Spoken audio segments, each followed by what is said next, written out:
Welcome to the Ag Innovation News Podcast, presented by the Agricultural Utilization Research Institute of Minnesota.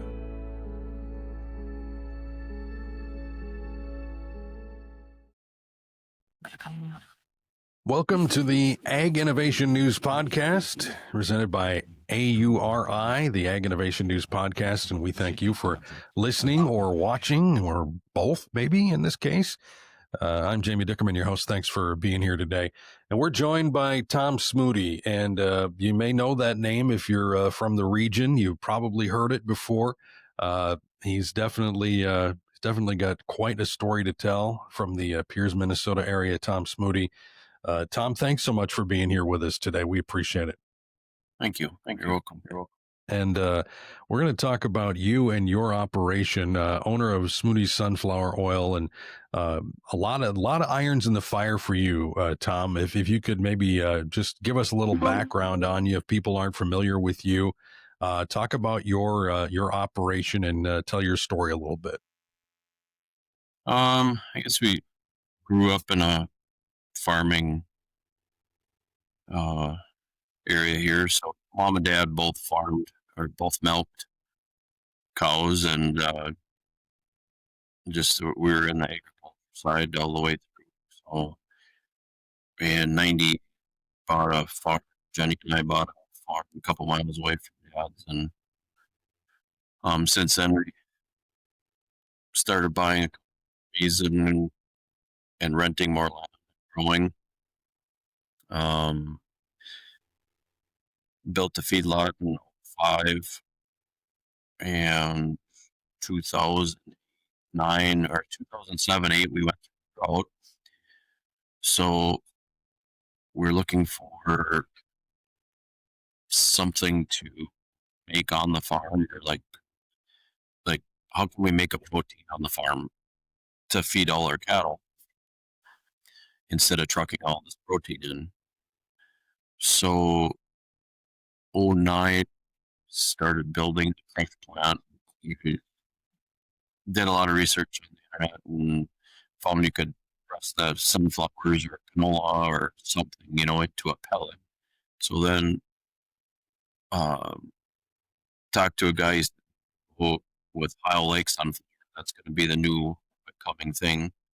Well, now crush mids anymore, it's all highs. So it's been 15 years ago already since we started. So, but we started in 2010 crushing, raised 30 acres. I think the first year crushed that, bought a couple loads, and had enough protein for the cattle, and so the feedlot kept on doing that way.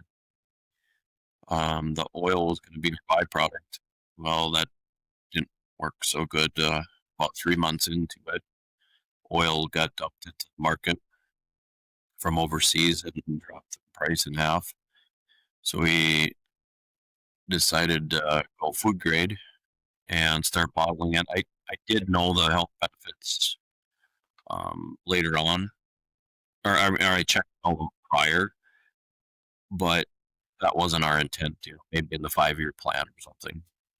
Well, in 3 months, about the 4th or 5th month, we had articles come out in the paper and on a couple store shelves around the local area. And then started with farmers markets all summer. I think by the end of the summer, we were up to 5 farmers markets, and so it was quite an adventure to get started. Well, it still is an adventure. So we're still farming. We still got a little over 100 beef cows. We still have a feedlot. Finished out our steers. We're for quarters and halves. So we'd go direct to consumer with most of our beef off the farm. And we do have a few restaurants using it now. We do beef sticks and summer sausage and everything else USDA for retail as well. And then we did buy a building in town here for the crush plant. So we expanded with Barrett Egg Innovations, their pet food company at Brainerd and Falls here. So as they were growing, we grew with them to create more, to crush more oil. So that was in 18 when we did that. So about 7 years ago, we've been down here. We can do almost 2 tanker loads a week. We're doing Middle Lake oil for mainly the pet food. Just got a refinery running. Did our first batch yesterday. We finished up. So we're going to be able to refine sunflower oil now without using any chemicals. So only using citric acid to clean the soil up, and it's just a beautiful looking oil that came out yesterday. So we've been working on that for 2 years. And then the mill, we put a mill in over all summer here. We've been working on this project. So we're going to be able to take our byproduct now and separate the fiber from the protein. And this protein will go into like Sunday cereal and then into pet foods as well. And looking for more places to sell some protein. So it's been quite an adventure. Yeah, I guess so. I mean, starting off from basically you needed something and going from there to building what that is, it's pretty amazing, and I just think back to, early in the story when you were talking about, when that sunflower oil market kind of collapsed there a little bit, a lot of people would have jumped out of that thing. You didn't. Why didn't you? What pushed you to keep going? I don't know. Guess no one likes a quitter, right? Well, I didn't want to file bankruptcy, so you just put more hours into making it work, and you keep on trying new things to make it work. So Definitely paid off for sure. And now now you're sitting where you're sitting, and you mentioned too about getting going at kind of those farmers markets, and so when did you know that you really had something there that I think it took about a year just to start. It's education, right? Everything was corn oil, canola oil on the shelf, and then here I come with sunflower. Like it was education, and it, almost to this day, if you go to a show, that your oil sitting out there, and someone walks by, oh, you got honey. I'm like, no, it's not honey.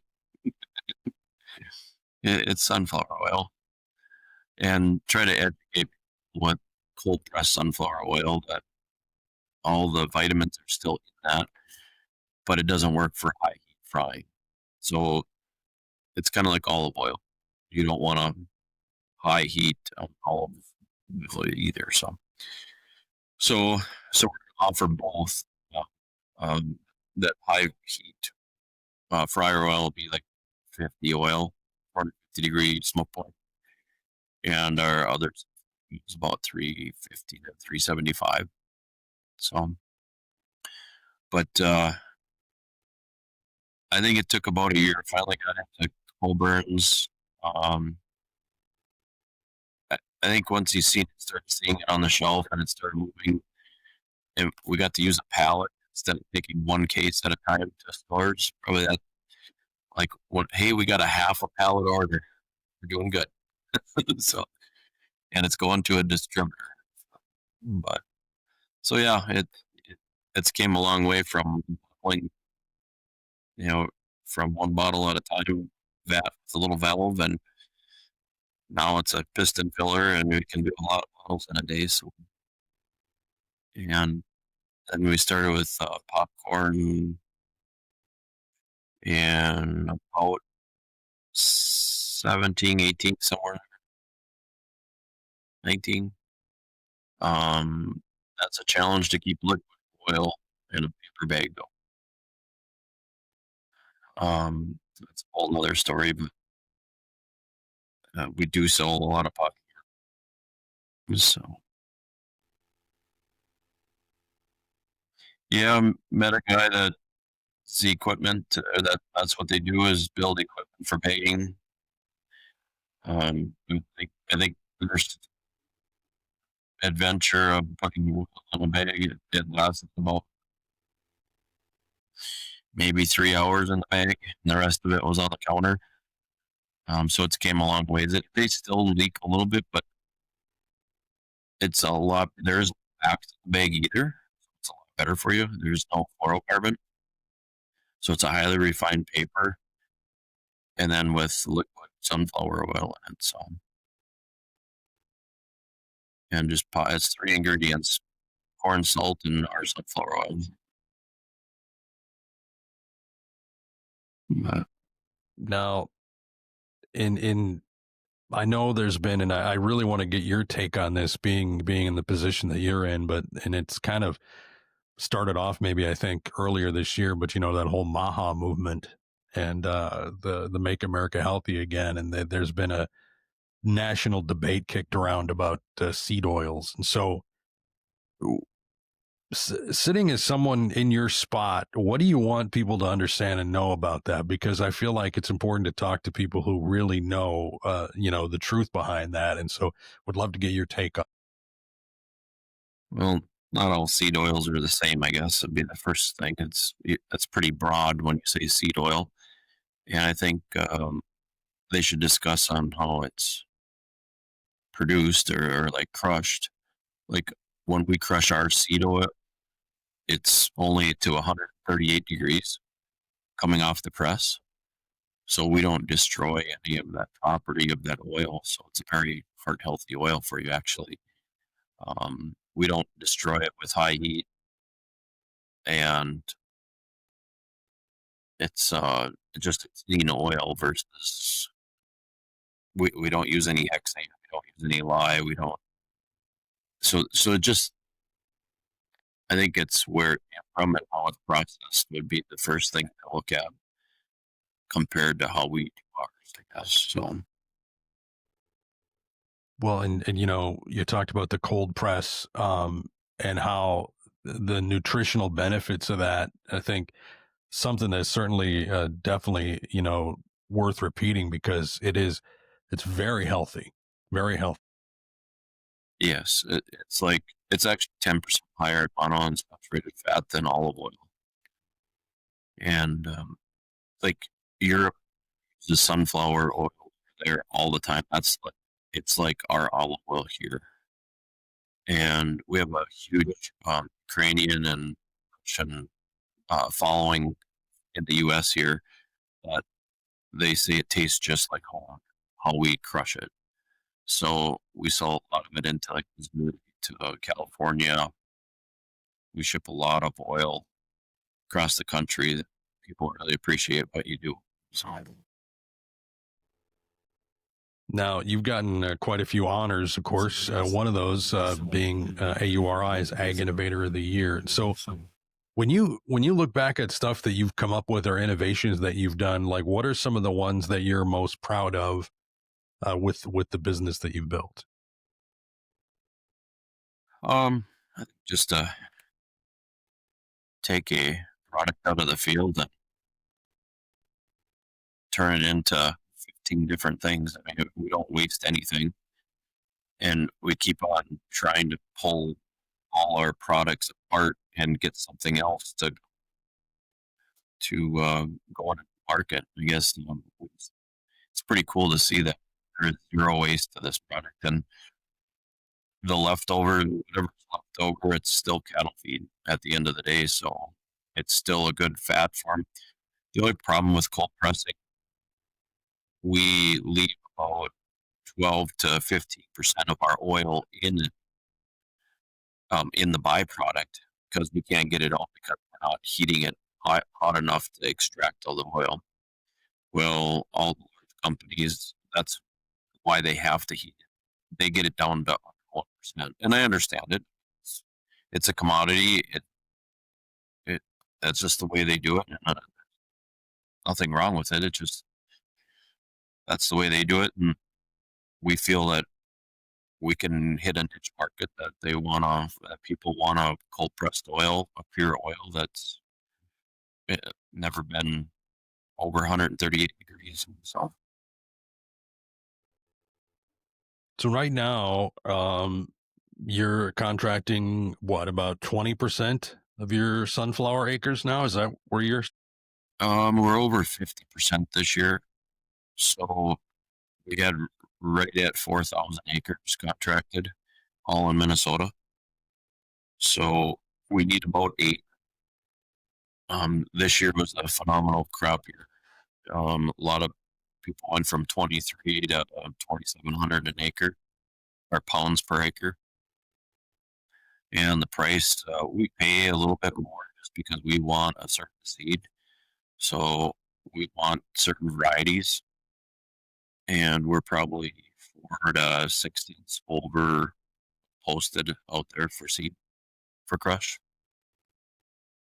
So the farmers are winning. It's kind of all the way through. As long as we can find those added values for the end user, we can pay more for that to keep our growers happy and keep the whole process going. So Yeah, I've heard it was a pretty phenomenal year for flowers this year. And what made it that way this year? I mean, what was it? I think just timely rains. The heat was there for them, kind of like corn. I mean, everything, it needed a look. We didn't have no 5-inch rains or 10-inch rains. Just it was a half-inch here, 3/10 here, 7/10. It was just always like when we were combining, we had 0 washouts. And it was just kind of a perfect year. So looking ahead now, what's next on the frontier for you guys? What's on the horizon? What are you working on right now? We're just going to start with this milling or air swept mill, and because we were setting it up for processing now, so this will come in house coming in the coming weeks here. So we'll be able to mill all of our production out in house, and then find some markets. We probably have about 1 million pounds protein to sell yet, so we're looking for some customers for that yet. And fine tune this refinery and have some fryer oil. Cisco's looking at testing some for us, and we got some distributors down in the cities that are very interested in something that we didn't use any chemical on. So it'll be fun and exciting to expand this market on these new products that we're going to come out with. So. Well, Tom, I know you're a busy guy, and I really appreciate you taking some time for us and telling your story on here. It's a unique one that people are going to really enjoy hearing. So, Tom, thank you very much. You're welcome.